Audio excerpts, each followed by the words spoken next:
Hello everyone, জ্ঞানজ্যোতি coaching সেন্টারের পক্ষ থেকে তোমাদের সকলকে জানাই আরও একবার স্বাগত। আজকের ক্লাসে আলোচনার বিষয় হচ্ছে সামাজিক নিয়ন্ত্রণ বা সোশ্যাল কন্ট্রোল সম্পর্কে। তোমরা যারা কোচবিহার পঞ্চানন বর্মা ইউনিভার্সিটির অধীনস্থ বিভিন্ন কলেজগুলিতে পড়াশোনা করছো, তোমাদের জন্য আজকের ক্লাসে NEP first semester major 1 sociology থেকে কিন্তু এই সামাজিক নিয়ন্ত্রণ বিষয়, যেটা তোমাদের সিলেবাসের মধ্যে রয়েছে, সেটা নিয়ে আলোচনা করব। ঠিক আছে? আচ্ছা, আলোচনার বিষয় শুরু করার আগে তোমাদেরকে একটা ছোট্ট ইনফরমেশন দিয়ে রাখি। তোমরা যারা যারা ভাবছো যে আমাদের সঙ্গে এই সেমিস্টারে অনলাইনে যুক্ত হবে, তারা স্ক্রিনে দুটি নাম্বার দেখতে পাচ্ছ। এই নাম্বার দুটি হলো আমাদের জ্ঞানজ্যোতি কোচিং সেন্টারের অফিসিয়াল হেল্পলাইন নাম্বার। যে কোনো একটি নাম্বারে যোগাযোগ করে যুক্ত হয়ে যেতে পারো। এর সাথে সাথে তোমাদের সেমিস্টারের কোর্স ডিটেলস আর কোর্স ফি সম্পর্কে একটু বলে রাখি।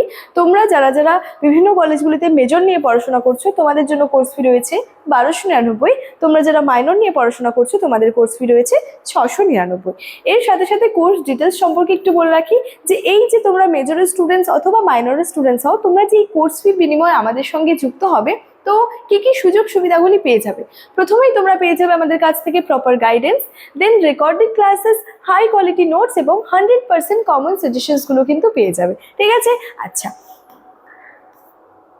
দেখো, সামাজিক নিয়ন্ত্রণ বা সোশ্যাল কন্ট্রোলের যে ধারণাটা রয়েছে বা কনসেপ্ট যেটা রয়েছে, সেটার প্রথমে এটা একটা সংজ্ঞা দিয়ে বলা হয়েছে যে সামাজিক নিয়ন্ত্রণ হলো এমন একটি প্রক্রিয়া বা ব্যবস্থা যেটার মাধ্যমে ব্যক্তি এবং গোষ্ঠী আচরণকে সমাজের প্রচলিত মূল্যবোধ, নিয়ম কানুন এবং আদর্শের সাথে আর কি যে সামঞ্জস্যপূর্ণ কিন্তু রাখা হয়। তাহলে এই যে সোশ্যাল কন্ট্রোল বা সামাজিক নিয়ন্ত্রণ, এটা হচ্ছে এমন এক ধরনের প্রক্রিয়া বা ব্যবস্থা বলা হয়, যেটার মাধ্যমে কি হচ্ছে কোনো ব্যক্তি বা একটা গোষ্ঠীর কি হচ্ছে যে আচরণকে সমাজের প্রচলিত যে নিয়ম নীতিগুলি রয়েছে, নিয়ম কানুনগুলি রয়েছে এবং আদর্শের সাথে কিন্তু সামঞ্জস্যভাবে কিন্তু রাখা হয়ে থাকে।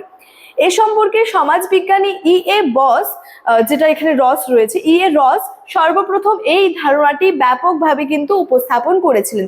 সামাজিক নিয়ন্ত্রণ বা সোশ্যাল কন্ট্রোল, এই যে একটা ধারণা বা কনসেপ্ট রয়েছে, এটাকে সর্বপ্রথম উপস্থাপন করেছিলেন রোস। ঠিক আছে?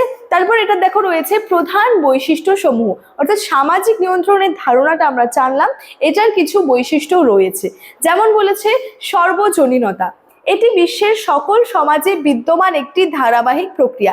এই সামাজিক নিয়ন্ত্রণটা কিন্তু যে কোনো একটা পার্টিকুলার সমাজের জন্য যে একটা বিদ্যমান কোনো একটা প্রক্রিয়া, এটা কিন্তু না। এটা বলেছে বিশ্বের যে সব সমাজের ক্ষেত্রে কিন্তু একটা যে বিদ্যমান একটা প্রক্রিয়া। তারপর রয়েছে ভারসাম্য রক্ষা, অর্থাৎ সমাজে বিশৃঙ্খলা রোধ করে শান্তি ও স্থিতিশীলতা নিশ্চিত করে।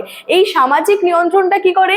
সমাজে বিশৃঙ্খলা রোধ করে কি করে? শান্তি এবং স্থিতিশীলতা কিন্তু নিশ্চিত করে দেয়। তারপরে রয়েছে আচরণ নিয়ন্ত্রণ।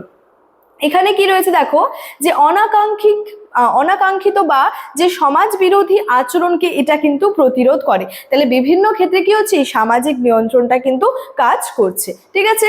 তারপর রয়েছে দেখো সামাজিক নিয়ন্ত্রণের কিছু প্রকারভেদ রয়েছে। যেমন এখানে বলেছে যে আনুষ্ঠানিক নিয়ন্ত্রণ বা ফর্মাল কন্ট্রোল, তারপরে রয়েছে অনানুষ্ঠানিক নিয়ন্ত্রণ বা ইনফর্মাল কন্ট্রোল।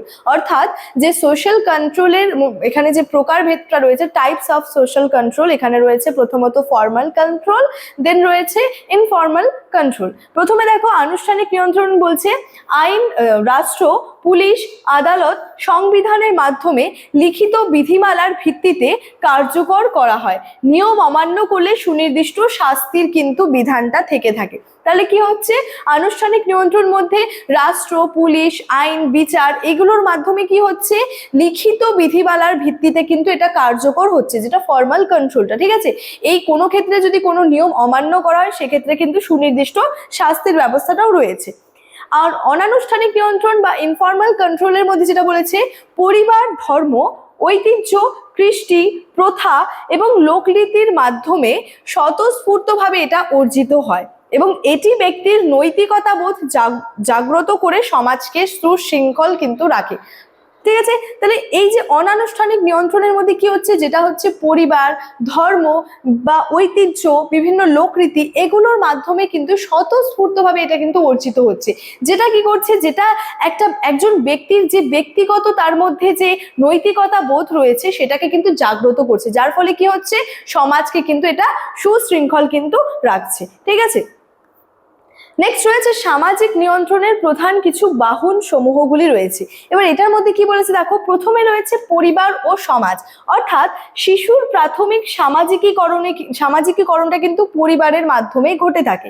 পারিবারিক শিক্ষা, সামাজিক রীতি ব্যক্তির নৈতিক চরিত্র গঠনের ক্ষেত্রে কিন্তু আর কি প্রধান ভূমিকা কিন্তু পালন করে থাকে। তাহলে দেখো, একটা শিশু কিন্তু ছোটবেলা থেকে একটা পরিবারের মাধ্যমেই কিন্তু বিভিন্ন বিষয়গুলো কিন্তু শিখে থাকে, ঠিক আছে। তাহলে এই যে সামাজিক নিয়ন্ত্রণের ক্ষেত্রে বলো বা সমাজের ক্ষেত্রে বলো, এই যে শিশুর মধ্যে যে বিভিন্ন ভূমিকাগুলি, নৈতিক চরিত্র যে তার গঠন হচ্ছে, সেক্ষেত্রে কিন্তু পরিবারের যে অবদানটা বা পরিবারের যে ভূমিকা সেটা কিন্তু বিশেষভাবে গুরুত্বপূর্ণ, ঠিক আছে। আচ্ছা, তারপর রয়েছে দেখো শিক্ষা ও ধর্ম। শিক্ষা প্রতিষ্ঠান সুনাগরিক হতে শেখায় এবং ধর্মীয় অনুশাসন, নৈতিক মূল্যবোধ মানুষকে সৎ ও যে নিয়মনিষ্ঠ হতে কিন্তু অনুপ্রাণিত করে। তাহলে কি দেখছি, একটা শিশুর উন্নতির পিছনে তার যে বৃদ্ধি হচ্ছে বা তার মধ্যে যে বিভিন্ন যে ভালো দিকগুলো দেখা যাচ্ছে, সেটার পেছনে কি হচ্ছে, এই পরিবার কিন্তু গুরুত্বপূর্ণ ভূমিকা পালন করছে। তারপরে দেখো, শিক্ষা প্রতিষ্ঠানেরও কিন্তু এক্ষেত্রে একটা গুরুত্বপূর্ণ অবদানটা কিন্তু রয়েছে, ঠিক আছে। অর্থাৎ কি করছে, শিক্ষা প্রতিষ্ঠান কি করছে, ব্যক্তিকে সুনাগরিক হতে কিন্তু শেখাচ্ছে। তারপর রয়েছে আইন ও রাষ্ট্র।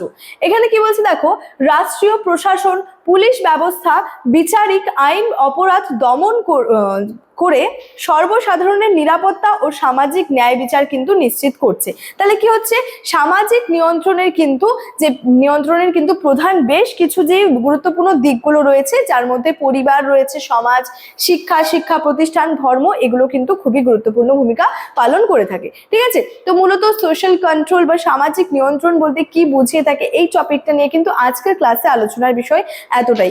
ইনফরমেশন যেটা রয়েছে সেটা কিন্তু ভিডিওর শুরুতে আলোচনা করে রেখেছিলাম। তার সাথে সাথে আরেকটা ছোট্ট ইনফরমেশন দিয়ে রাখি, তোমাদের সেমিস্টারের উপর ভিত্তি করে কিন্তু বিভিন্ন বইগুলো আমাদের সেন্টারে কিন্তু তৈরি হচ্ছে। তোমরা যারা ভাবছো যে সেই বইগুলো আমাদের কাছ থেকে নেবে, তারা আমাদের সেন্টারের অফিসিয়াল দুটো হেল্পলাইন নাম্বার রয়েছে, এই নাম্বার দুটির মধ্যে যে কোনো একটি নাম্বারে যোগাযোগ করে নিয়ে নিতে পারো। চলো, আজকের ক্লাস এতটাই, দেখা হচ্ছে পরবর্তী ক্লাসে। Thank you.